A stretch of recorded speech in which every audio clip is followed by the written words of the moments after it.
Is Christianity rooted in a secret psychedelic conspiracy? He was essentially saying that you can trace back the word Christ to an ancient Sumerian word, which means...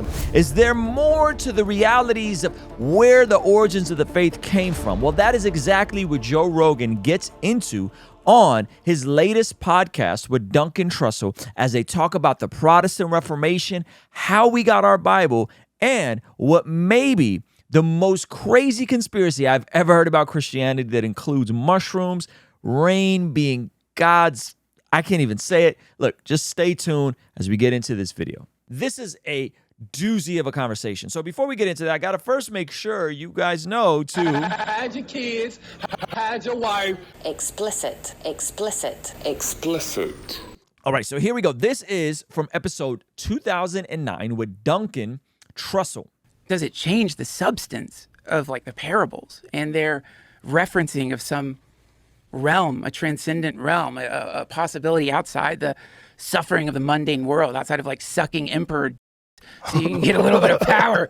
I warned you guys there's going to be profanity on here, by the way. Actually, there's something in any person's life, like you can just like wake up and see it, the kingdom of heaven, gnosis. So to me, So he said gnosis. I wonder if he's a Gnostic. don't care if just a lot of smart people who are trying to convey an ancient cosmology created like a character to embody that. Because I don't think that was, to me, that's not the point. I know for a lot of Christians it is, and I don't mean to offend y'all. It's just, you know, I'm sure any Christian out there, if you're not like wrestling with the Bible anyway, you know, you should wrestle with it. It's meant to train you and get in your head and like grab you and confuse you. And then it's an amazing work. It really is, like the New Testament. I mean, I don't know if it's meant to confuse us. You know, Duncan, I love your heart here, though, bud, but I don't know about that one. I mean, all of it. Wasn't one of the controversial aspects of when Martin Luther translated it? When they translated it into... So now, he gets into Martin Luther and the Protestant Reformation. I love this. I love how we went from the resurrection. I love how we went from the crucifixion of Jesus, from the book of Revelation to the crucifixion of Jesus and the subsequent resurrection, which they didn't get into. And then Joe Rogan jumps 1,500 years to the Protestant Reformation. What is going on, man? This is goodness gracious. All right, so what he says here about the Protestant Reformation is like halfway true. Okay, so let's jump into this clip because this is amazing. When they translated it into phonetic language so that people didn't have to know Latin to read the Bible. Yeah. One of the more controversial things is he was like, I think he was expressing something very similar to that you're really supposed to like get out of it what you get out of it. Okay, so there's a huge contrast. There's a chasm of difference between Martin Luther wanting to make the Bible accessible to people in their native language by leveraging the technology which was available to him at the time, the ink press, right? There's a huge chasm of difference between saying, hey, we don't need to have this divide between the priests who could only read the scriptures because it was only available in certain languages back then, and the laymen. We need to get this out to as many people as possible, which actually, believe it or not, led to the massive influx of literacy in the world because Christians wanted other people to read, specifically the Bible. There's a huge chasm behind that, and Joe Rogan said, and he wanted you to get what you could get out of it. No, he wanted you to get what was in it, what was in these incredible scriptures from antiquity that prove so much of our understanding of the world to be true, right? So there's a difference between translating it so people could have access to the inspired words of scripture and people then being able to get whatever they want from it, right? Because you can get some goofy stuff from the Bible if you're just trying to get what you want from it, right? So let's let him flesh this out. It's open to your interpretation. Yeah. I think it loses all its power if it requires an actual flesh being. And I get why people want that. Yeah. I understand the argument, but like to me, written within it is like, you know, the communion, for example, right? Jesus never said, here's how we are going to do communion. He did like say something really quite beautiful about, which is like exactly like maybe the sweetest thing you can say to your friend if you're dying, which is when you eat good food, remember me. And when you drink wine, I'm going to be in that wine. Yeah, no, that's not what he said. Communion, some people view it as a meal that folks have, but there was definitely a component of ritual to it and doing it in remembrance of Jesus while we pause. Because we see Paul talking about this, right? And folks who aren't doing communion with reverence are creating judgment on themselves. Oh my God. That's so sweet. It's so beautiful. And it's like such an invitation for everybody. Like, anyone, you can all eat. I'm in your bread. I'm in what the life force itself, to the point where you can connect with me just through basic like dietary stuff. I love that. It's beautiful. Like, That's not what it means, though. it's such a great way of fucking up the middleman, the priest class, the hierarchical bullshit. It's like, no, I'm here. I'm completely with you right now. Yeah. Just you got to reach out. And so whoever wrote that, I think that's what they were saying. It's like you're kind of in a weird part of the multiverse where it's easy to forget there's a lot more going on than what you think is going on there. Yeah. And it's easy to fall prey to all the tricks of that place because it's a tricky place that wants you to worship it. This man went from the priests to the multiverse in one coherent thought without skipping a beat. I love it, man.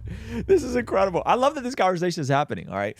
So here's the deal. There is value in people who dedicate their entire life to studying the original languages, to studying how we got the scriptures, to debating textual criticism. There's value to those people.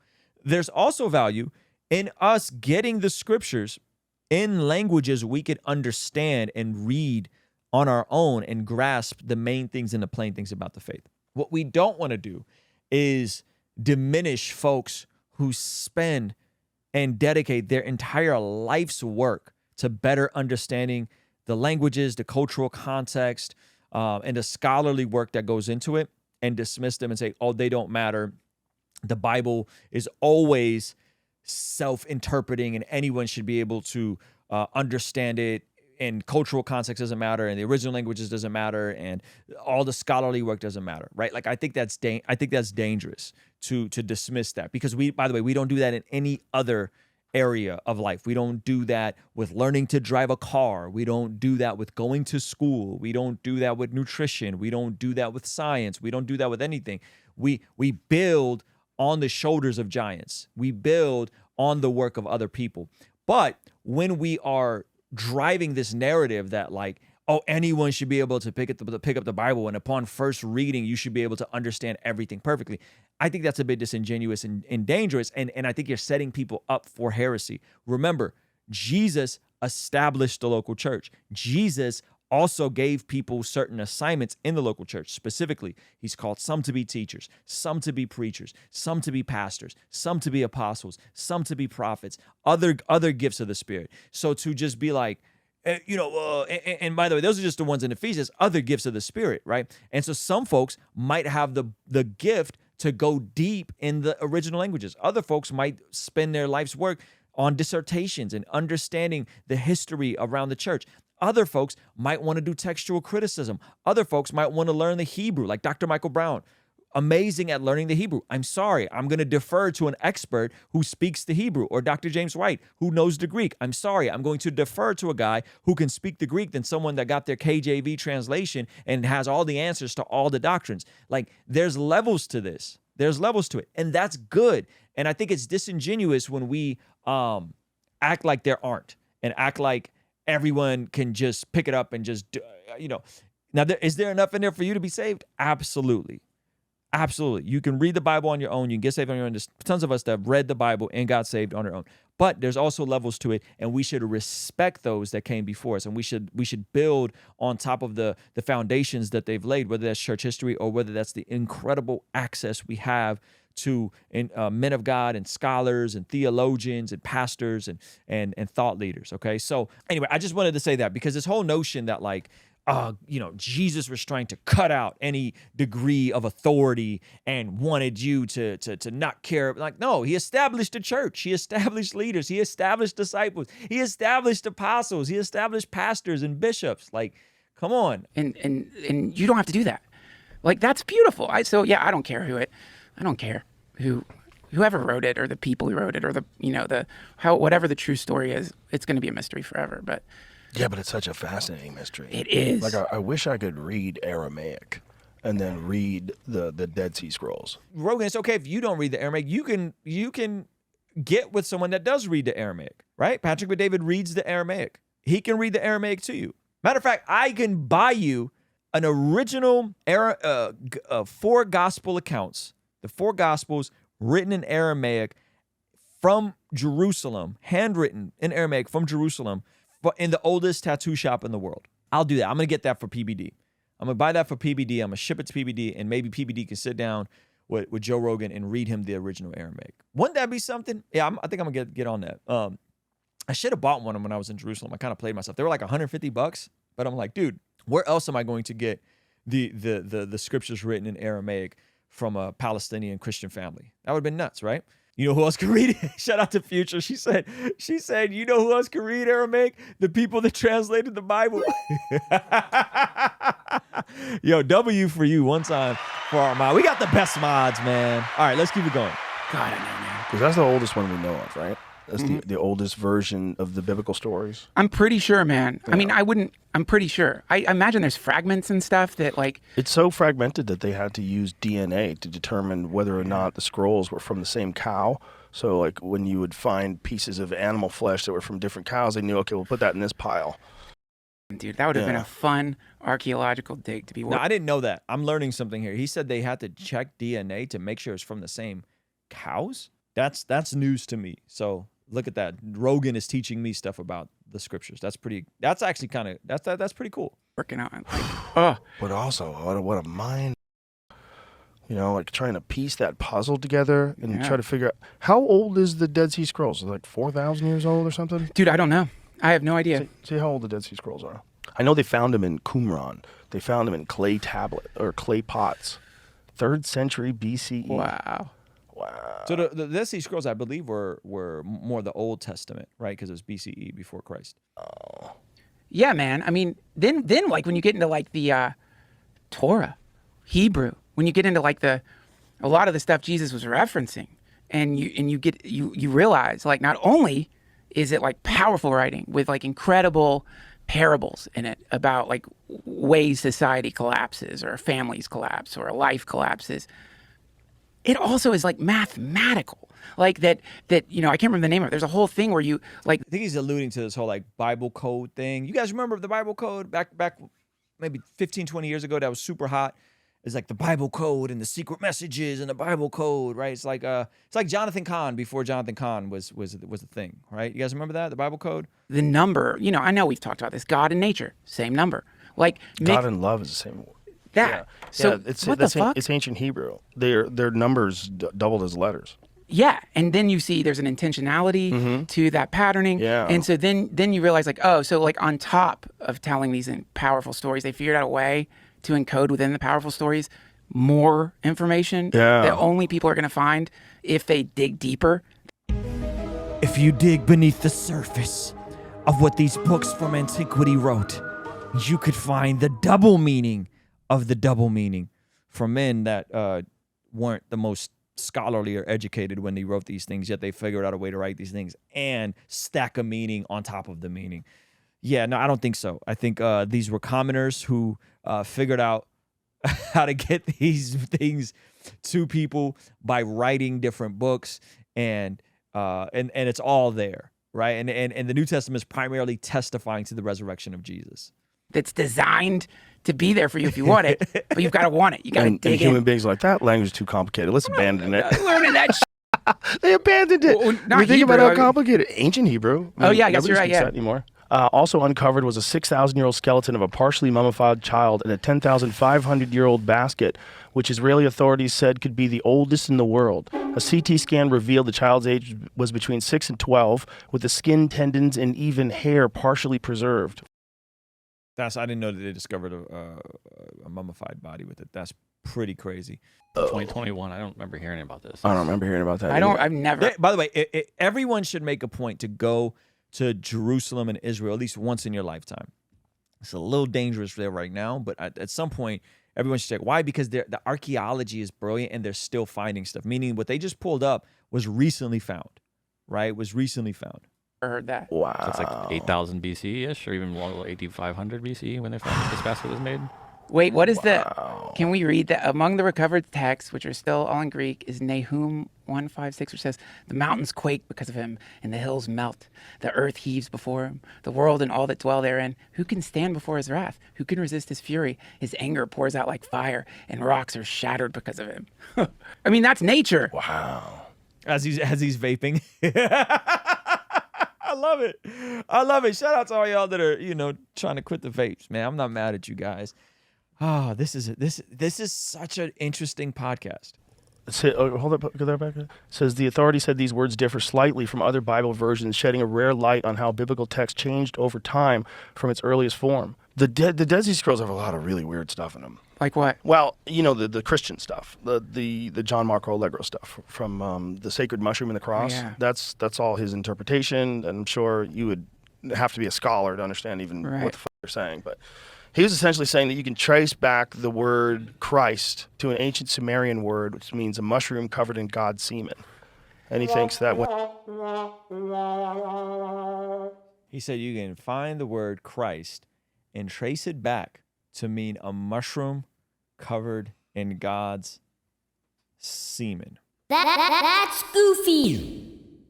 Everybody is cool. Everyone's cool with all the bizarre interpretations of the scriptures, except the one that is the most likely what it means. It's like Jesus coming, living the life we could never live, dying to death we should have died, on the cross in our place for our sins, rising on a third day so that we could have a pathway and be right standing with God through his blood on the cross.